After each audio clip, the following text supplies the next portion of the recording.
Hi students, welcome to the channel money tutorial. आज के video class में मैं आपको introduction to accounting, basic accounting terms और अकाउंटिंग इक्वेशन चैप्टर में से कुछ मिक्स क्वेश्चंस की प्रैक्टिस कराऊंगा। आज की क्लास के जो 11 क्वेश्चंस हैं, ये एक दिल्ली के प्रोमिनेंट स्कूल में आया हुआ यूनिट टेस्ट का क्वेश्चन पेपर है। ये 11 के 11 क्वेश्चन बड़े अच्छे लेवल के हैं। एक एक क्वेश्चन आप अच्छे से समझते हुए आगे प्रोसीड करना। स्टार्ट करता हूं। फर्स्ट क्वेश्चन ये रहा आपके स्क्रीन पर। विच of the following is not a business transaction? चार ऑप्शंस हमें गिवन है, चार में से कौन सा बिजनेस ट्रांजैक्शन नहीं है? सबसे पहले मेरा आंसर सुनने से पहले चारों ऑप्शंस आप देख लो, खुद एक बार पहले गेस करूंगा। अब मैं स्टार्ट करता हूं। Purchase of goods for resale amounted to 50,000। कोई भी गुड्स परचेज करते हैं रीसेल के लिए, ये तो बिजनेस ट्रांजैक्शन होता ही है, ठीक है। Second, paid salary and wages amounted to 10,000। Salary और वेजेस पे करना, ये तो एक्सपेंस ऑफ बिजनेस है, ये भी बिजनेस ट्रांजैक्शन है। तीसरा, paid rent of office premises 5,000। ये भी हमारा बिजनेस एक्सपेंस है, ऑफिस का रेंट पे कर रहे हैं, ठीक है, तो ये भी बिजनेस ट्रांजैक्शन है। अब लास्ट रह गया फोर्थ। जो स्टार्टिंग के तीनों हमारे बिजनेस ट्रांजैक्शन है, तो बिना पढ़े फोर्थ को हम गेस कर सकते हैं कि यही हो सकता है कि नॉन बिजनेस ट्रांजैक्शन हो। फिर भी एक बार हम पढ़ लेते हैं। Purchase of LED television in for personal use. Personal use के लिए हम एक टीवी परचेज कर रहे हैं, तो ये तो बिजनेस ट्रांजैक्शन है ही नहीं, ये तो हमारा पर्सनल ट्रांजैक्शन नहीं है। तो चारों में से जो करेक्ट आंसर है वो है option D. First question easy question है। Second question, which of the following is limitation connected with manipulation of accounts? Accounts की कई सारी लिमिटेशंस होती हैं, है ना। उस कई सारी लिमिटेशंस में से कौन सी लिमिटेशन जो है मैनिपुलेशन ऑफ अकाउंट से रिलेटेड है? आप अच्छे से समझना, बिना ऑप्शन देखे मैं आपको बता रहा हूं। Manipulation in account is directly related with window dressing, ठीक है ना। बिजनेस में कुछ और चल रहा होता है, हम दिखाते हैं, प्रेजेंट करते हैं दुनिया को कुछ और, वो विंडो ड्रेसिंग होता है। तो window dressing is manipulation of accounts. Options देख लेते हैं। प्रॉब्लम्स ऑफ विंडो ड्रेसिंग, यही इसका करेक्ट आंसर है। नेक्स्ट ऑप्शन है not fully exact, ignore qualitative factor, ignore the effect of price level changes. चार ऑप्शन है, तो चारों में से जो विंडो ड्रेसिंग है वो इस क्वेश्चन का करेक्ट आंसर। क्लियर ये भी। Question number 3, which of the following is recorded in books of account? which of the following is recorded in books of account? चार ऑप्शंस हैं, चार में से कौन सा एक्चुअल में बिजनेस ट्रांजैक्शन है जो बुक्स में रिकॉर्ड करेंगे, ये पूछना चाह रहा है। पहला, quality of goods. Quality of good जो है बिजनेस के लिए बड़ा इंपॉर्टेंट फैक्टर होता है, पर इसको पैसे में मेजर नहीं कर सकते, इसलिए बुक्स में रिकॉर्ड नहीं करते। क्लियर। सेकंड है एफिशिएंसी ऑफ स्टॉक। अगेन इसको भी मॉनेटरी टर्म्स में मेजरमेंट नहीं कर सकते, इसलिए बुक्स में रिकॉर्ड नहीं करते। Third, behaviour of employ. Behaviour of employ जो है, ये भी हम इसको मॉनेटरी टर्म्स में मेजर नहीं कर सकते, इसलिए बुक्स में रिकॉर्ड नहीं करते। तो स्टार्टिंग के तीन तो रिकॉर्ड नहीं करते, तो फोर्थ वन जो है वही उसका ऑप्शन होगा, वो भी पढ़ लेते हैं। डोनेशन ऑफ गुड्स, एग्जैक्टली जो डोनेशन ऑफ गुड्स होता है, जो चैरिटी करते हैं बिजनेस के गुड्स को या कैश को, उसको जरूर बुक्स में रिकॉर्ड करा जाता है। अगर आप जर्नल एंट्री की बात अगर करो, इसकी जर्नल एंट्री क्या होती है हमारी? Donation debit to purchases account, यही होता है ना, तो बुक्स में रिकॉर्ड इसको किया जाता है। तो इसका करेक्ट आंसर है ऑप्शन नंबर डी। क्लियर, ठीक है। फोर्थ क्वेश्चन अच्छा क्वेश्चन है ये। Match the following. आपके पास दो कॉलम है, पहला लिखा है एसेट, लायबिलिटी, रेवेन्यू और कैपिटल। नेक्स्ट कॉलम में आपके पास है drawing, unearned income, unexpired expense, sales. देखो, सबसे पहले जो हमारा सेल्स है वो हमारा रेवेन्यू होता है। सेल जो लास्ट में लिखा ना, sale is a part of revenue, तो सी का जो है वो तो 4 है पहला। अनएक्सपायर्ड एक्सपेंस जो होता है वो हमारा प्रीपेड एक्सपेंस होता है। Prepaid expense is a part of asset, तो ए जो असेट लिखा है, असेट का मैच करेंगे हम अनएक्सपायर्ड एक्सपेंस से। उसके ऊपर जो सेकंड है अनअर्न्ड इनकम। अनअर्न्ड इनकम है कि इनकम हमने कमा लिया, ठीक है ना, हमने कमाया नहीं पर पहले हमने एडवांस में ले लिया। इनकम हमने कमाया नहीं, अनअर्न्ड इनकम, और हमने पहले ही एडवांस में ले लिया, ये हमारा लायबिलिटी का पार्ट होता है। लायबिलिटी का है बी, तो बी का सेकंड है। और कैपिटल का रिलेशन ड्राइंग के साथ होता है। बिजनेस में पैसा अगर हम इन्वेस्ट करते हैं वो कैपिटल, वापस उस पैसे को हम पर्सनल यूज के लिए निकाल लेते हैं तो वो हमारा ड्राइंग्स। तो ऑप्शन हमारे पास गिवन है, तो ऑप्शन हम एक बार देख लेते हैं। ए में है ए का 3, ठीक है, बी का 1, बी का 1 गलत है, बी का 2 है, तो ऑप्शन इसका बी है। ए का 3, बी का 2, सी का 4 और डी वाला जो है 1। तो जो चार ऑप्शंस हमें गिवन है उसमें हम बी वाले को हम सिलेक्ट कर लेते हैं। क्लियर ये भी, ठीक है। मूव करते हैं नेक्स्ट क्वेश्चन की तरफ।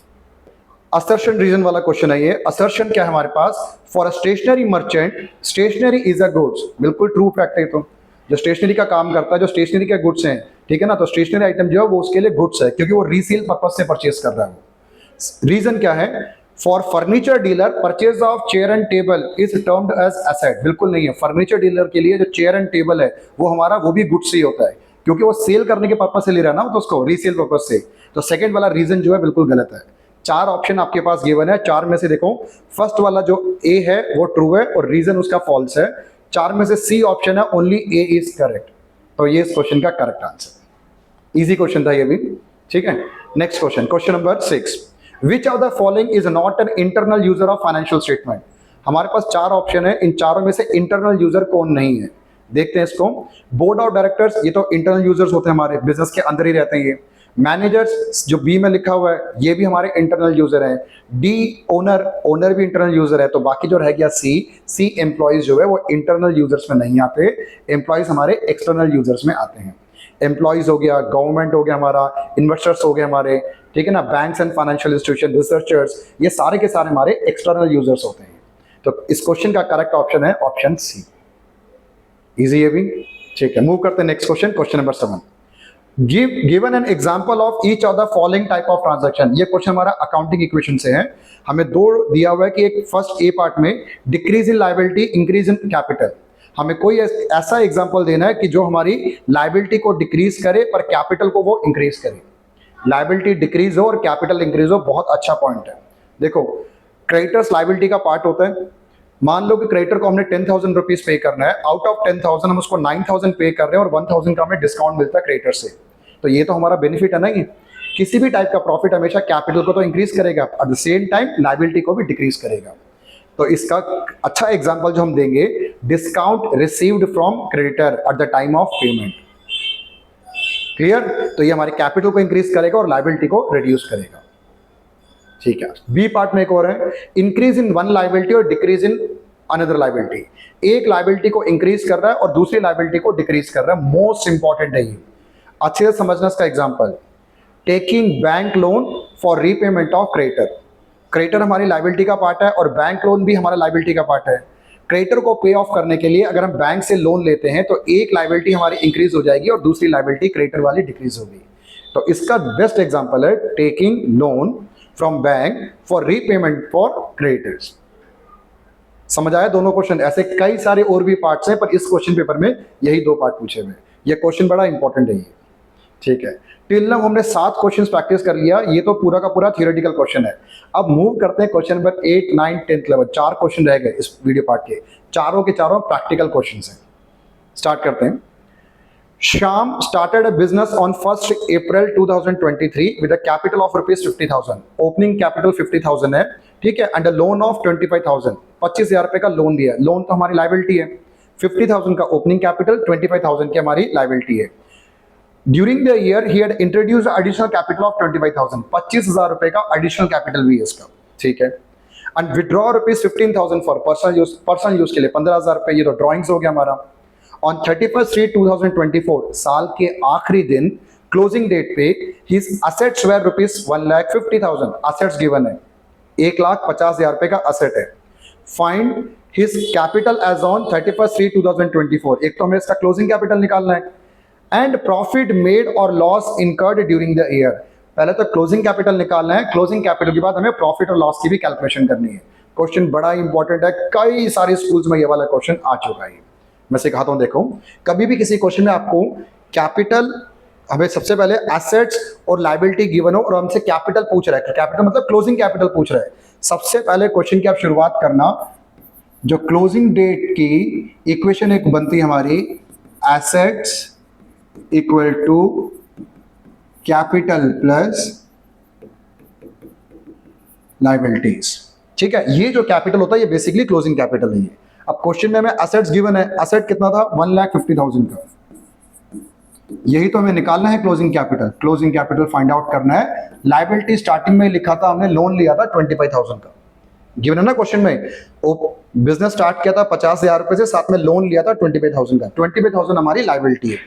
25,000 को हम लेफ्ट साइड में शिफ्ट करते हैं। 1,50,000 में से 25,000 अगर माइनस हुआ तो कितना बचा बाकी, 1,25,000। ये आ गया हमारा closing capital. Clear first part आपका? तो सबसे पहले हम क्या करेंगे, क्लोजिंग कैपिटल की वैल्यू निकालेंगे। With the help of closing capital we can come to know the profit और loss incurred by the firm. ठीक है, अब वो कैसे कैलकुलेट करा जाता है, वो एक बड़े वाले फॉर्मूले से दिखाता हूं।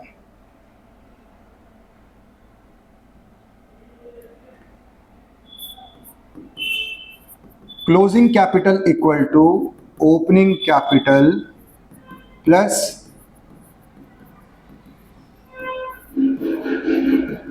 additional capital plus profit minus drawings।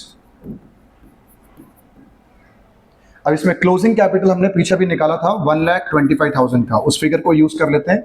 Opening capital तो क्वेश्चन में गिवन ही है, 50,000 से बिजनेस हमने स्टार्ट किया था। एडिशनल कैपिटल और ड्राइंग ये भी हमें क्वेश्चन में गिवन है। एडिशनल कैपिटल है 25,000 का, ड्राइंग है 15,000 का।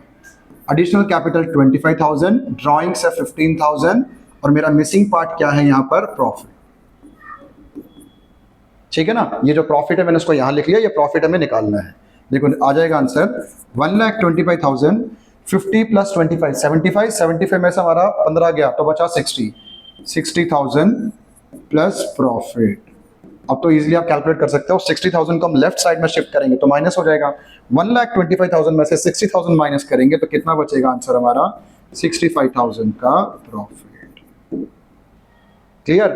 इस फॉर्मूले में हम सारी वैल्यूज पुट करके प्रॉफिट निकालेंगे। बाय चांस अगर ये प्रॉफिट वाली फिगर माइनस में आता है, मान के चलो माइनस में आता है, ये 1,50,000 है मान लेते हैं एग्जांपल, इसमें से इसको माइनस करेंगे तो -25,000 आएगा ना, तो फिर वो इस केस में वो प्रॉफिट नहीं होगा, वो लॉस होगा।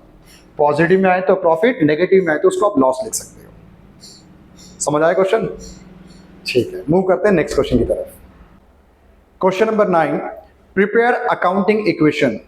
अकाउंटिंग इक्वेशन चाहिए। अकाउंटिंग इक्वेशन का फॉर्मेट कुछ इस तरीके से होता है। ठीक है, यहाँ ट्रांजैक्शन में जो भी आपको क्वेश्चन गिवन है वो ट्रांजैक्शन में इंग्लिश में यहाँ नोट डाउन करना पड़ता है। मैं 1 2 3 4 सीरियल नंबर डाल देता हूँ। यहाँ पर असेट साइड में कई सारे कॉलम खुलते हैं, जैसे कैश हो गया, बैंक हो गया, स्टॉक हो गया, फर्नीचर, मशीनरी। कैपिटल का तो एक ही रहता है और लाइबिलिटी में outstanding expenses, creditor, bank loan वगैरह वो लाइबिलिटी में कॉलम खुल जाता है। तो ट्रांजैक्शन हम पढ़ते जाएंगे, जैसे जैसे कॉलम की रिक्वायरमेंट होगी वैसे वैसे हम एड ऑन करते जाएंगे उसको। फर्स्ट है, following balance appear in the books of Jitendra on 1 अप्रैल। जो जो हमारे पास बैलेंस है शुरुआत वहीं से करते हैं। ट्रांजैक्शन नंबर 1, पहला बैलेंस हमारे पास कैश का है 25,000, कैश 25,000। नेक्स्ट ट्रांजैक्शन है मशीनरी 50,000,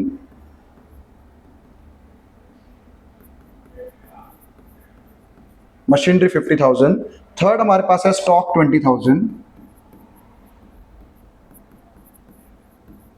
और लास्ट है अक्रूड कमीशन। अक्रूड कमीशन है हमारे पास, अक्रूड कमीशन है 5,000। ठीक है, अब हम कैपिटल को कैसे फिलअप करते हैं, इन सबको आप टोटल कर लो, सबको टोटल कर हम कैपिटल में डाल देते हैं। अकाउंटिंग इक्वेशन में A is always equal to C plus L, तो जो हमारा असेट है C प्लस L के इक्वल होना चाहिए, लायबिलिटी है नहीं, तो जितना भी असेट है वो हमारा कैपिटल के इक्वल होगा। 25,000 50 75 75 और 20 95 94 और ये 95,000 और 5,000 1 लाख, 1 लाख रुपए की हमारी कैपिटल हो गई। क्लियर? पहला transaction. Second one, question most important है, मोस्ट इंपॉर्टेंट क्वेश्चन है ये। Second, received ₹2,000 for accrued commission. जो हमारा अक्रूड कमीशन था, income earned but not yet received, accrued commission था, इसमें से फिलहाल 2,000 रुपए हमें रिसीव हो गया। तो क्या करेंगे, 2,000 अगर हमें रिसीव हो गया तो कैश में प्लस और अक्रूड कमीशन में माइनस। इसमें कोई प्रॉफिट और लॉस वाला नहीं है जो कैपिटल में प्लस माइनस करें, सिंपल कैश में प्लस और अक्रूड कमीशन में माइनस। 27,000 प्लस 50,000, 20,000 प्लस 3,000 और यहां पर 1 लाख। इसको हम बोलेंगे न्यू इक्वेशन। क्लियर? ठीक है। थर्ड ट्रांजैक्शन हमारे पास है, sold goods costing ₹8,000 for cash at a profit of 20% on sale price. Most important है ये। सोल्ड गुड्स कॉस्टिंग, जो गुड्स हमने सेल किया था उसका कॉस्ट प्राइस तो 8,000 है, अच्छे से समझना, उसका कॉस्ट प्राइस 8,000 है, उसमें प्रॉफिट कितना है 20% ऑन सेलिंग प्राइस। ये वर्किंग है, यहां पे मैं आपको समझा देता हूं। देखो, गुड्स की हमारे पास कॉस्ट प्राइस तो गिवन है 8,000 और प्रॉफिट कितना हमें गिवन है 25% ऑन सेलिंग प्राइस।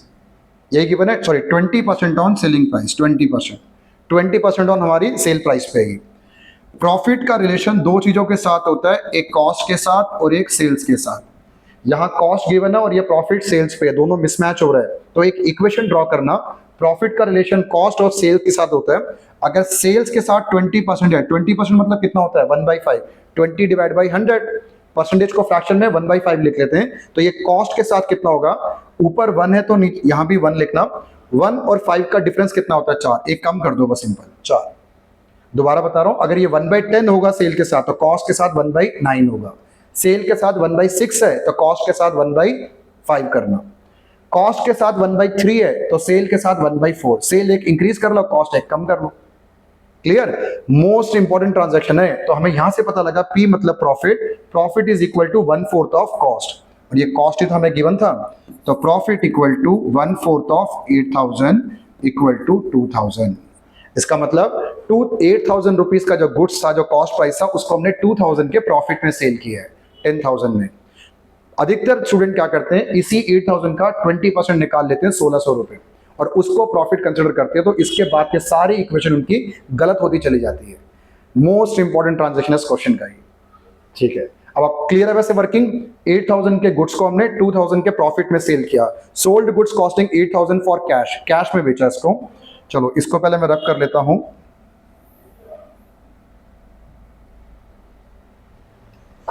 $8,000 का तो गुड सेल किया, तो 8,000 स्टॉक में से माइनस 2,000 का प्रॉफिट हुआ, और इस टोटल हमें 10,000 रुपीज हमें कैश रिसीव हुआ। तो कैश में प्लस, स्टॉक में माइनस, और कैपिटल में प्लस। ये बना 37,000, 50,000, 12,000 और ये 3,000, 1,02,000। ये है हमारा new equation. Clear? Fourth, depreciate machinery by 10%। Simple सा है, डेप्रिशिएट मशीनरी बाय 10%। मशीन की वैल्यू कितनी है, 50,000 है। डेप्रिसिएशन का मतलब होता है किसी भी असेट को यूज करने की वजह से वैल्यू में कमी आना। New equation 37,000 plus 45,000, 12,000, 3,000, 97,000। क्लियर? 50,000 रुपए का मशीन था, उसका 10% डिप्रिसिएशन करना है, जो कि 5,000 आएगा। मशीन की वैल्यू रिड्यूस कर देना, ये आपका एक्सपेंस है, इसलिए कैपिटल में से भी माइनस कर लिया। ये भी सिंपल ट्रांजैक्शन था। Next, goods of ₹2,000 and cash 3,000 were used by Jeetendra for personal use. Jeetendra जो हमारा प्रोप्राइटर है, 2,000 रुपए का कैश और 3,000 रुपए का 2,000 रुपए का गुड्स और 3,000 रुपए का कैश विड्रॉ किया पर्सनल यूज के लिए। 3,000 का जो कैश विड्रॉ किया वो तो कैश में से माइनस कर लेते हैं। 2,000 का जो गुड्स माइनस किया वो स्टॉक में से माइनस करते हैं। ठीक है, अब ये टोटल ड्रॉइंग्स कितना हुआ, 5,000 का हुआ ना। ड्रॉइंग और एक्सपेंस हमेशा कैपिटल में से माइनस किया जाता है। ड्रॉइंग्स चाहे वो कैश के फॉर्म में हो या स्टॉक के फॉर्म में हो, किसी भी टाइप का ड्रॉइंग्स हमेशा कैपिटल में माइनस करना है। बस इसके बाद एक लास्ट इक्वेशन और रह गया, ये 5 था, और ये हमारे new equation 34,000 plus 45,000 plus 10,000 plus 3,000 और ये 92,000। Clear? Last transaction, wages paid 5,000। 5,000 का तो हमने वेजेस पे कर दिया, और वेजेस आउटस्टैंडिंग 2,000 रुपीज है। 5,000 का तो वेजेस जो पे कर दिया तो पैसा गया, और एक्सपेंस है तो कैपिटल में से माइनस। 2,000 रुपीज का वेजेस जो हमारा आउटस्टैंडिंग है, तो पे नहीं किया, सर्विस ले लिया लेबर और वर्कर से, पर उनको पे ऑफ नहीं किया अभी तक, तो लायबिलिटी हुआ ना। लायबिलिटी हमेशा लायबिलिटी साइड में कॉलम ओपन कर लेना आउटस्टैंडिंग वेजेस के नाम से। कैपिटल में से माइनस होगा, और एक नया कॉलम अभी खोलने वाला हूं जिसमें वो ऐड करेंगे। कॉलम का नाम है आउटस्टैंडिंग वेजेस। ठीक है, तो ये लास्ट ट्रांजैक्शन था, ट्रांजैक्शन नंबर 6।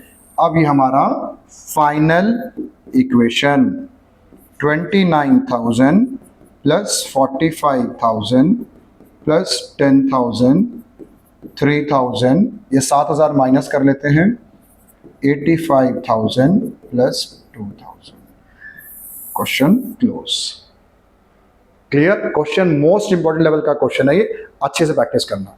आने वाले 2 क्वेश्चन भी बड़े अच्छे हैं, वो बेसिक अकाउंटिंग टर्म्स जो होता है ना, उस चैप्टर से रिलेटेड है। दोनों के दोनों भी अच्छे क्वेश्चन हैं। स्टार्ट करते हैं next question, question number 10। Sunny started business of laptop. He invested ₹10 lakh as owned fund. ठीक है, तो ये उसका कैपिटल हो गया 10 लाख रुपए का, एंड टू का loan of ₹10 lakh from commercial bank, और बैंक से 10 लाख रुपए का लोन लिया। जो लोन वाला पार्ट है तो वो क्या है, वो हमारी लायबिलिटी होती है। He purchased laptop directly from companies for ₹12 lakh। 12 lakh रुपए को उसने लैपटॉप परचेज किया। He sold laptop for cash 4 lakh, 4 lakh रुपए तो कैश में परचेज किया उसने, and on credit 6 lakh to Ayush. ठीक है, उसने 4 लाख रुपए का तो सेल किया कैश में, और 6 लाख रुपए का जो लैपटॉप है उसने आयुष नाम के एक डेटर को उसने क्रेडिट में बेचा। ठीक है ना, जो उधार पे जिस कस्टमर को बेचे जाते हैं वो हमारे डेटर्स होते हैं। 6 लाख रुपीस का ही allowed Ayush a discount of 5000, वो आयुष को 5000 रुपए का डिस्काउंट भी दे रहा है वो, and account is fully settled, और अकाउंट उसका सेटल हो गया। फ्रॉम द अबव कैलकुलेट, बहुत अच्छा केस स्टडी टाइप का क्वेश्चन है, मोस्ट इंपॉर्टेंट है। द अमाउंट ऑफ कैपिटल, पहला क्वेश्चन पूछा कि कैपिटल कितना है, तो बिल्कुल सिंपल सा क्वेश्चन है। फर्स्ट लाइन में लिखा था ना उसने, तो कितने रुपए से बिजनेस स्टार्ट किया, 10 लाख रुपए से। इसमें लायबिलिटी नहीं आता, कैपिटल का मतलब ओनर जो अपने घर से पैसा निकाल कर बिजनेस में इन्वेस्ट करता है, तो वो पार्ट कितना था, 10 लाख रुपए था। तो क्वेश्चन में कैपिटल जो है 10 लाख है, लायबिलिटी को कंसिडर मत करना, स्टूडेंट यही गलती करते हैं। 10 लाख रुपए का कैपिटल। Second, sales. सेल्स का मतलब क्या होता है कि sales is always equal to total sale. से टोटल सेल मतलब cash sale plus credit sale, और हाँ अगर सेल्स रिटर्न होगा तो वो माइनस भी करेंगे, पर इस क्वेश्चन में सेल्स रिटर्न नहीं है ना। कैश में बेचा था 4 लाख रुपए का, ठीक है ना, क्रेडिट में आयुष को बेचा था 6 लाख का, तो 6 लाख और 4 लाख दोनों मिलाकर कितना हुआ, अगेन 10 लाख रुपए बना। हमारी टोटल सेल 10 लाख की है। दोबारा से बता रहा हूं, अगर आयुष ने कुछ गुड्स को रिटर्न किया होता, कुछ सेल्स रिटर्न होता, तो फिर वो माइनस भी होता। इस क्वेश्चन में सेल्स रिटर्न नहीं है, cash sale plus credit sale, 4 lakh plus 6 lakh 10 lakh. Last part, amount payable by Ayush to Sunny. Amount कितना पेएबल है, देखो आयुष को हमने 6 लाख रुपए का लैपटॉप क्रेडिट में सेल किया, जब पैसे लेने की बारी आई तो तब उसको 5000 रुपए का डिस्काउंट ऑफर कर रहे हैं, तो 6 लाख में से 5000 माइनस कर दो तो बाकी बचा 5,95,000। तो amount payable by Ayush is 5,95,000, discount का अमाउंट काट कर। सही लगा, ये केस स्टडी टाइप का क्वेश्चन है, अब ये बिल्कुल लेटेस्ट ट्रेंड में है इस टाइप के क्वेश्चंस। ये क्वेश्चन अच्छा है, बिल्कुल सिमिलर इसका नेक्स्ट क्वेश्चन है, क्वेश्चन नंबर 11 वीडियो क्लास का last question. Hari started business for buying and selling of mask, invested rupees 70,000 cash and out of which he deposit 50,000 in bank। 70,000 रुपए का उसका इन्वेस्टमेंट है और 50,000 रुपए उसमें से उसने बैंक में भी डिपॉजिट कर दिया। कैश में रखा 20,000, बैंक में रखा 50,000। he started his trading business in rented accommodation and paid rent of 5,000 for month, in which he started a business and paid another 5,000 advance for next month in cash। Rented accommodation में business को start कर रहा है, तो 5,000 रुपए तो उसने current month का रेंट पे कर दिया होगा, और नेक्स्ट मंथ का रेंट आज ही उसने एडवांस पे कर दिया। इसे बोला जाता है prepaid expense, prepaid rent. It is a part of asset, याद रखना, ठीक है ना। फर्स्ट क्वेश्चन में भी हमने किया था, फर्स्ट या सेकंड क्वेश्चन में। तो प्रीपेड रेंट भी है इसके पास 5,000 का। Purchase mask from supplier worth rupees 15,000 on credit. Supplier कौन होते हैं, हमारे क्रेडिटर्स। तो क्रेडिटर्स हमने क्या किया, सप्लायर से 15,000 का माल हमने लिया on credit, return to supplier defective mask worth rupees 1,000। 15,000 का जो गुड्स हमने सप्लायर से परचेज किया था, उसमें से 1,000 का जो मास्क था वो डिफेक्टिव था, हमने उसको रिटर्न कर दिया। इसे बोला जाता है परचेज रिटर्न। 15,000 का गुड्स परचेज किया, 1,000 का तो रिटर्न ही कर दिया, तो बाकी कितना बचा, 14,000 बचा। ठीक है, Hari took out mask worth rupees 1,000 for his family and relative. अच्छा, बिजनेस में से 1,000 का मास्क उसने अपने फैमिली और रिलेटिव्स के लिए भी निकाल लिया। इसे क्या बोलते हैं, ड्रॉइंग्स। 1,000 का गुड्स विड्रॉ किया पर्सनल यूज के लिए, तो ये ड्रॉइंग्स हुआ। Last part, also took out 5,000 from bank for his personal use. Bank से भी 5,000 का उसने कैश विड्रॉ कर लिया पर्सनल यूज के लिए।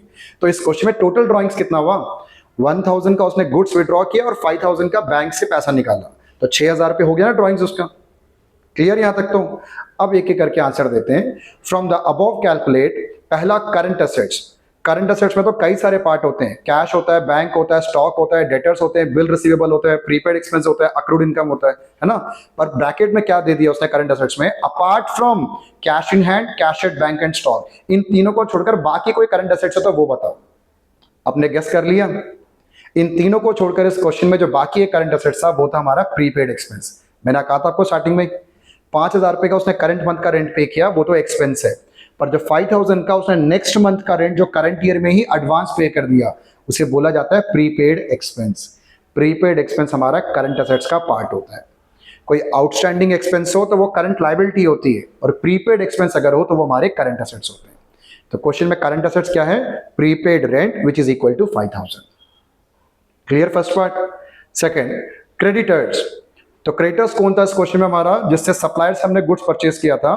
तो क्रेडिटर्स को हमने कितना पे करना, 15,000 का हमने गुड्स परचेज किया था, 15,000 में से 1,000 का तुमने परचेज रिटर्न ही कर दिया, 1000 का तो वापस ही कर दिया।